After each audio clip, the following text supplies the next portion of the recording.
Hello everyone. आज मैं आपको कुछ फ्रेजेस जो कि कॉमन फ्रेजेस होते हैं और ये फ्रेज डिफरेंट कम्पिटिटिव एग्ज़ाम्स में पूछे जाते हैं। तो आज के वीडियो में मैं वही बताने जा रहा हूँ and my heading is common phrases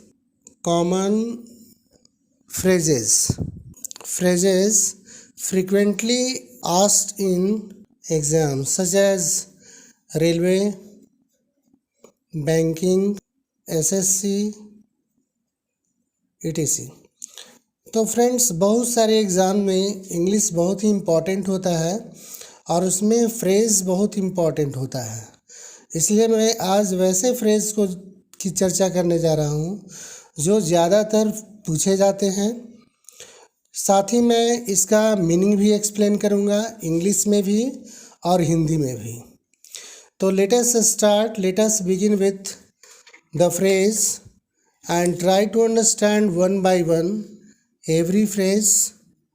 number one is a snake in the grass. A snake in the grass का मीनिंग होता है, हिंदी मीनिंग होता है आस्तीन का सांप। आस्तीन का सांप मतलब एक ऐसा फ्रेंड जो कि ट्रस्टेबल नहीं होता है, उसे आस्तीन का सांप कहते हैं। A snake in the grass, it's English meaning is a hidden enemy. Such questions are generally asked in MCQs, that is multiple choice questions. So there will be 4 options. Out of 4 options, we will have to choose one that is most nearest meaning to the phrase. Number two is a thankless task. A thankless, इस phrase का meaning होता है एक ऐसा work, एक ऐसा job जो कि सेटिस्फैक्ट्री नहीं होता है। And its English meaning is a job or a task with no satisfaction. Task with no satisfaction. That means, in example you can use, I did the work that was a thankless task. That means that bore no result. तो thankless task का meaning होता है a job or task without no satisfaction. This is the phrase and this is English meaning of this phrase. Number 3 is a lame excuse. A lame excuse. A lame excuse ये phrase और इसका meaning है कि a false excuse. Its Hindi meaning is असंतोषजनक बहाना। मतलब कि एक ऐसा बहाना जो किसी को सेटिस्फाई नहीं कर सके।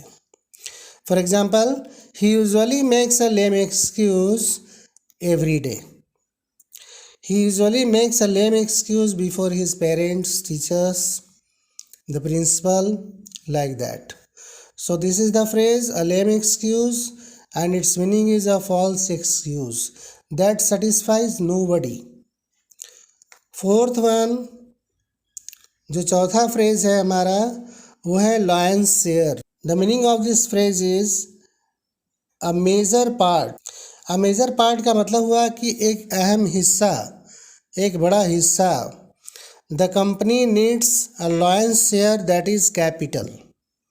यानी किसी भी कंपनी को एस्टैब्लिश करने में कैपिटल की आवश्यकता होती है and capital is a lion's share in any company. Number 5 is jack of all trades. Jack of all trades, इसका जो हिंदी मीनिंग होता है हरफन मौला, और इसका मतलब इंग्लिश में जब हम देखेंगे तो इसका मीनिंग होगा one who knows a little about. एक ऐसा व्यक्ति जो हर कार्य में अपना हाथ बटाना चाहता है but he is not successful of the work. That person is called jack of all trades. Ram is a jack of all trades. You are a jack of all trades. So this way you can also make sentences using phrases in English. Number 6 is an iron will.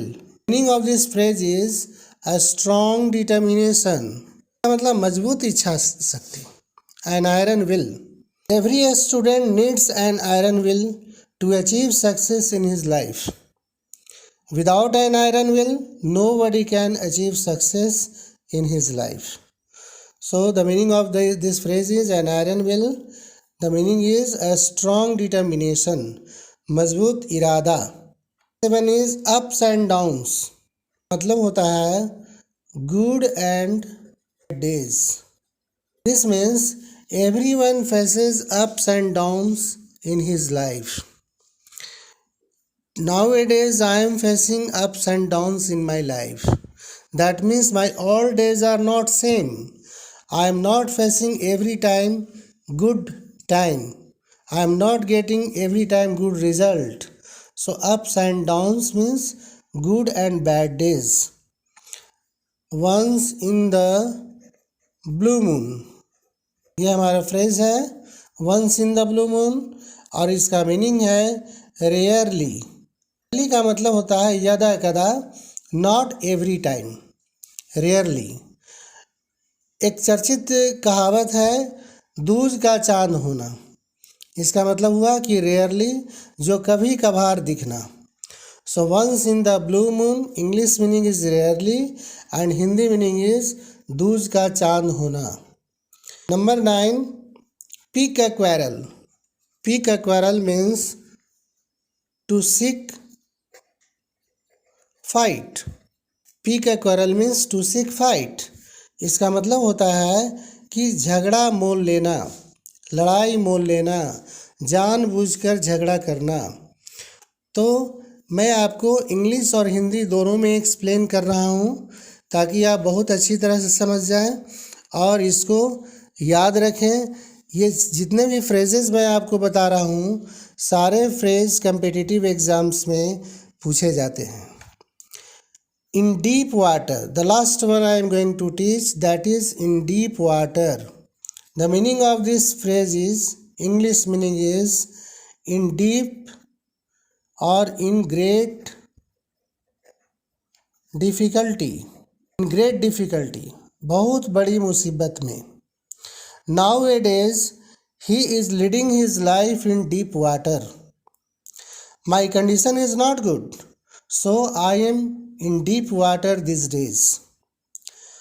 So students, I hope that you can get advantage of all these phrases, and these phrases are going to be most helpful for you in different competitive exams that you are appearing at.